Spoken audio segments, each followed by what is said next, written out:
Welcome back to my YouTube channel Karuna's divine home. ಹೇಗಿದ್ದೀರಾ ಎಲ್ಲರೂ? ನಾನಂತೂ ತುಂಬ ಚೆನ್ನಾಗಿದ್ದೀನಿ. ಹೋಪ್ ನೀವು ಎಲ್ಲರೂ ಚೆನ್ನಾಗಿದ್ದೀರಾ, ಚೆನ್ನಾಗಿರಬೇಕು ಅಂತ ಕೇಳ್ಕೊತಾ ಇವತ್ತಿನ ಬ್ಲಾಗ್ನ ಸ್ಟಾರ್ಟ್ ಮಾಡ್ತಾ ಇದ್ದೀನಿ. ಇನ್ನು ಇವತ್ತಿನ ವಿಡಿಯೋ ಥಂಬ್ನೇಲ್ ನೋಡಿದ್ರೇ ಗೊತ್ತಾಗಿರುತ್ತೆ ನಿಮಗೆ. ಇವತ್ತು ಬ್ಲಾಗ್ ಬಂದುಬಿಟ್ಟು 4 AM to 9 AM ರೂಟೀನ್ ಹೇಗಿರುತ್ತೆ ನಂದು ಅಂತೇಳಿ ತೋರಿಸೋ ಒಂದು ಪುಟ್ಟ ಪ್ರಯತ್ನ ಮಾಡಿದ್ದೀನಿ ನಾನು. ಇನ್ನು ನಂದು ಡೈಲಿ ರೂಟೀನ್ ಬಂದುಬಿಟ್ಟು ಇದೇ ಥರ ಇರಲ್ಲ, ಯಾಕೆಂದರೆ ಒಂದೊಂದು ದಿವಸ ಒಂದೊಂದು ಥರ ಆಗಿರುತ್ತೆ. ಬಟ್ ಫ್ರೈಡೇಸ್ ಮಾತ್ರ ನಂದು ರೂಟೀನು ಇದೇ ಥರನೇ ಇರುತ್ತೆ. ಆಲ್ಮೋಸ್ಟ್ 99% ಹೀಗೆ ಇರುತ್ತೆ. ಬಟ್ ಬಾಕಿ ದಿನ ಒಂದು ಸ್ವಲ್ಪ ವೇರಿಯೇಷನ್ಸ್ ಆಗ್ತಾ ಇರುತ್ತೆ. ಯಾಕೆಂದರೆ ಫ್ರೈಡೇ ನಾನು ಯೋಗ ಆಗಿರ್ಬೋದು ಅಥವಾ ಎಕ್ಸಸೈಸ್ ಏನೂ ಮಾಡಲ್ಲ. ಡೈರೆಕ್ಟಾಗಿ ಸ್ನಾನ ಮಾಡಿಬಿಟ್ಟು ಪೂಜೆ ಮಾಡ್ಕೊಳೋದು ಅಷ್ಟೇ ಇರುತ್ತೆ ನಂದು ಬೆಳಗ್ಗೆ. ಸೊ ಹಂಗಾಗಿ ನನಗೆ ಡೈಲಿ ನಾನು ಏನು ಮಾಡ್ತೀನಲ್ವ, ಹೌಸ್ ಹೋಲ್ಡ್ ಚೋರ್ಸ್ ಅವೇನಿರುತ್ತಲ್ಲ ಅದು ಸ್ವಲ್ಪ ಬೇಗನೆ ಮುಗ್ದೋಗುತ್ತೆ. ನನಗೆ ಸ್ವಲ್ಪ ಫ್ರೀನೂ ಜಾಸ್ತಿ ಇರ್ತೀನಿ ನಾನು ಫ್ರೈಡೇ ಹೊತ್ತು. ಬಾಕಿ ದಿನ ಅಂದರೆ ನಾನು ಯೋಗ ಮಾಡಿ ಎಕ್ಸಸೈಸ್ ಏನಾದರೂ ಮಾಡಿಕೊಂಡು ತಿಂಡಿ ಮಾಡಿ ಮಕ್ಕಳನ್ನೆಲ್ಲ ಸ್ಕೂಲಿಗೆ ಕಳಿಸ್ಬಿಟ್ಟು ಆಮೇಲೆ ಸ್ನಾನ ಮಾಡಿಕೊಂಡು ಪೂಜೆ ಮಾಡಿ ಆ ಥರ ಬೇರೆ ರೂಟೀನ್ ಇರುತ್ತೆ ನಂದು. ಬಟ್ ನಾನು ಇವತ್ತು ಪ್ಯೂರ್ಲಿ ಫ್ರೈಡೇಸ್ ನನ್ನ ರೂಟೀನ್ ಹೇಗಿದೆ ಅಂತ ತೋರ್ಸೋಕ್ಕೆ ಟ್ರೈ ಮಾಡಿದ್ದೀನಿ. ಇನ್ನು ನಾನು ಲಾಸ್ಟ್ ಬ್ಲಾಗಲ್ಲೇ ಹೇಳಿದ್ದೆ, ಬ್ರಾಹ್ಮಿ ಮುಹೂರ್ತದಲ್ಲಿ ಪೂಜೆ ಮಾಡಬೇಕು ಅಥವಾ ಅರ್ಲಿ ಮಾರ್ನಿಂಗ್ ಪೂಜೆ ಮಾಡಬೇಕು ಅಂದರೆ ಹಿಂದಿನ ದಿನವೇ ನಾನು ಯಾವ ಥರ ಎಲ್ಲ ಕ್ಲೀನ್ ಮಾಡಿ ಇಟ್ಕೊಳ್ತೀನಿ ಅಂತೇಳಿ ಆ ವ್ಲಾಗಲ್ಲಿ ತೋರಿಸಿದ್ದೆ. ಸೊ ನಾನು ಇವತ್ತೇನಾಯಿತು, ಬೆಳಗ್ಗೆ 4 ಗಂಟೆಗೆ ಎದ್ಬಿಟ್ಟು ಕಸ ಅಂದು ನೆಲ ಒರೆಸಿ ಸ್ನಾನ ಮಾಡ್ಕೊಂಬಂದಿದ್ದೀನಿ. ಇನ್ನು ನಾನು ನಿನ್ನೆ ಸಂಜೆ 7 o'clock ಹಂಗೆ ಹೊರಗಡೆ ಎಲ್ಲ ಕ್ಲೀನ್ ಮಾಡಿದ್ರಿಂದ ಇವಾಗೇನು ಮಾಡಿಲ್ಲ, ಜಸ್ಟ್ ಒಂದು ಸತಿ ಕಸ ಹೊಡೆದಿದ್ದೀನಿ ಅಷ್ಟೇ. ಮನೇಲಿ ಮಾತ್ರ ಕಸ ಅಂದ್ಕೊಂಡು ನೆಲ ಒರೆಸ್ಕೊಂಡಿದ್ದೀನಿ. ಇನ್ನು ನಾನು ರಾತ್ರಿಯೇ ಎಲ್ಲ ಕ್ಲೀನ್ ಮಾಡಿರೋದ್ರಿಂದ ನನಗೆ ಇವಾಗ ಏನು ಅಷ್ಟು ಕೆಲಸ ಇರಲ್ಲ. ಜಸ್ಟ್ ನಾನು ಸ್ನಾನ ಮಾಡಿ ಬಂದು ಕಳಶ ಎಲ್ಲ ಜೋಡಿಸ್ಕೊಂಡಿದ್ದೀನಿ. ಇವಾಗ ಹೂ ಮುಡಿಸ್ತಾ ಇದ್ದೀನಿ. ಇನ್ನು ಮಾರ್ಕೆಟಿಂದ ಒಂದು ಸ್ವಲ್ಪ ಮಲ್ಲಿಗೆ ಹೂವು ರೋಸು ತರಿಸಿದ್ದೆ. ಡೈಲಿ ಹೆಂಗೂ ದಾಸವಾಳ ಹೂವು ಜಾಸ್ತಿ ಇರುತ್ತಲ್ಲ ಅದನ್ನೇ ಇಟ್ಟಿರ್ತೀನಿ. ಇವತ್ತೊಂದು ಸ್ವಲ್ಪ ಬೇರೆ ಇಡೋಣ ಅಂತೇಳಿ ರೋಸ್ ಇಟ್ಟಿದ್ದೀನಿ ಅಷ್ಟೇ. ಇನ್ನು ನಾನು ದೇವ್ರ ಮನೇಲೆಲ್ಲ ಹೂವೆಲ್ಲ ಮುಡ್ಸಾದ್ಮೇಲೆ ಹೊರಗಡೆ ಹೋಗ್ಬಿಟ್ಟು ಬಾಗಿಲಿಗೆ ಹೂವು ಇಟ್ಟು ಆಮೇಲೆ ತುಳಸಿ ಪೂಜೆ ಮಾಡಿ ಬಾಗಿಲು ಪೂಜೆ ಮಾಡಿ ಬಾಗಿಲ ಹತ್ರ ದೀಪ ಎಲ್ಲ ಹಚ್ಬಿಟ್ಟು ಆಮೇಲೆ ಒಳಗಡೆ ಬಂದು ದೀಪ ಮುಡಿಸ್ತೀನಿ. ಇನ್ನು ನಾನು ಈ ಫ್ರೈಡೇ ಬಂದುಬಿಟ್ಟು ಕಳಶಕ್ಕೆ ಬೆಳ್ಳಿದು ಮುಖವಾಡ ಏನೂ ಇಟ್ಟಿಲ್ಲ, ಬೇಡ ಅಂತೇಳಿ ನಾನೇ ತೆಗ್ದಿದ್ದೀನಿ. ಇನ್ನು ನಾನು ಮುಂಚೆಯಿಂದನೂ ಹಂಗೆ ನಾನು ಒಂದೇ ಜಾಗದಲ್ಲಿ ಒಂದೇ ವಸ್ತು ಹಂಗೆ ಇಡಲ್ಲ, ಸ್ವಲ್ಪ ಅದಕ್ಕಂತೂ ಭಾಳ ಬಯಸ್ಕೊತಿರ್ತೀನಿ. ಅದು ಮೊದಲಿಂದನೂ ಅಷ್ಟೇ ನನಗೆ, ಈಗಲೂ ಅಷ್ಟೇ. ದೇವ್ರ ಮನೇಲಿ ನೀವು ನೋಡ್ಬೋದು ಲಾಸ್ಟ್ ಟೈಮ್ ಫೋಟೋಸ್ ಬೇರೆ ಥರ ಇಟ್ಟಿದ್ದೆ, ಇವಾಗ ಬೇರೆ ಥರ ಇದೆ. ಸೊ ನನಗೆ ಕ್ಲೀನ್ ಮಾಡಿಕೊಂಡಾಗ ಎಲ್ಲಿಡಬೇಕು ಅಂತ ಅನಿಸುತ್ತೋ ಆವಾಗಿನ ಪೂರ್ತಿಗೆ ಆವಾಗ ಅಲ್ಲಿ ಇಟ್ಬಿಡ್ತೀನಿ. ಸೊ ಒಂದೊಂದು ವಾರ ಒಂದೊಂದು ಥರ ಜೋಡಿಸ್ಕೊಂಡಿರ್ತೀನಿ ದೇವ್ರ ಮನೆ ಅಂತೆಲ್ಲ ಕಿಚನ್ ಆಗಿರ್ಬೋದು, ಸ್ವಲ್ಪ ಆಲ್ಟ್ರೇಷನು ಚೇಂಜಸ್ ಮಾಡ್ತಾನೆ ಇರ್ತೀನಿ ನಾನು. ಒಂದೇ ಥರ ರೆಗ್ಯುಲರಾಗಿ ನೋಡೋಕ್ಕೆ ಬೋರ್ ಅನಿಸ್ಬಿಡುತ್ತೆ, ಹಾಗಾಗಿ ಸ್ವಲ್ಪ ಚೇಂಜಸ್ ಮಾಡ್ಕೋತೀನಿ ಅಷ್ಟೇ. ಬಟ್ ಇರೋದನ್ನೇ ಚೇಂಜ್ ಮಾಡ್ತೀನಿ ಜಾಗ ಅಷ್ಟೇ. ಅಲ್ಲಿಂದ ಇದು ಫೋಟೋ ಈ ಕಡೆ ಇಟ್ಬಿಟ್ಟು ಇಲ್ಲ ಕಳಶ ಬೇರೆ ಕಡೆ ಇಟ್ಬಿಟ್ಟು ಒಂದ್ಸಿ ಇಟ್ಟು ಪೂಜೆ ಮಾಡಿದ್ಮೇಲೆ ಚೇಂಜ್ ಮಾಡಲ್ಲ. ಬಟ್ ತೊಳ್ಕೊಂಡು ಜೋಡಿಸ್ಕೋಬೇಕಾದ್ರೆ ಚೇಂಜಸ್ ಮಾಡಿರ್ತೀನಿ. ಇನ್ನು ನಂದು ಒಳಗಡೆ ಎಲ್ಲ ಹೂವೆಲ್ಲ ಜೋಡಿಸಿದ್ದಾಯಿತು. ಸೊ ಬಂದುಬಿಟ್ಟು ನಾನು ಬಾಗಿಲಿಗೆ ಹೂವೆಲ್ಲ ಇಟ್ಟು ಈಗ ತುಳಸಿ ಪೂಜೆ ಮಾಡ್ತಿದ್ದೀನಿ. ಸಿಕ್ಕಾಪಟ್ಟೆ ಗಾಳಿ ಇದೆ ಹೊರಗಡೆ, ಸೊ ಗಾಳಿಗೆ ದೀಪ ನಿಲ್ಲುತ್ತೋ ಇಲ್ಲ ಅನ್ನೋದೇ ಡೌಟು. ಬಟ್ ಪೂಜೆ ಮಾಡೋವರೆಗೂ ಇದ್ದರೆ ಸಾಕು ಅಂತ ಹೇಳಿ ಹಚ್ಚಿದ್ದೀನಿ ನಾನು.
ತುಳಸಿ ಪೂಜೆ ಹೊಸ್ತಿಲು ಪೂಜೆ ಎಲ್ಲ ಮಾಡಿ ಬಂದುಬಿಟ್ಟು ಒಳಗಡೆ ಎಲ್ಲ ಧೂಪ ಹಾಕಿದ್ದೀನಿ ಮನೆಯಲ್ಲಿ.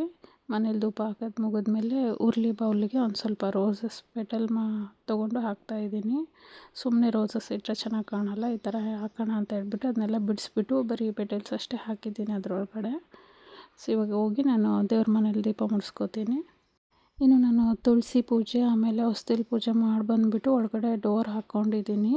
ಯಾಕೆಂದರೆ ನಮ್ಮ ಮನೆ ಸುತ್ತಮುತ್ತ ತುಂಬ ಗಿಡಗಳು ಬೆಳೆಸಿದ್ದೀವಿ ನಾವು.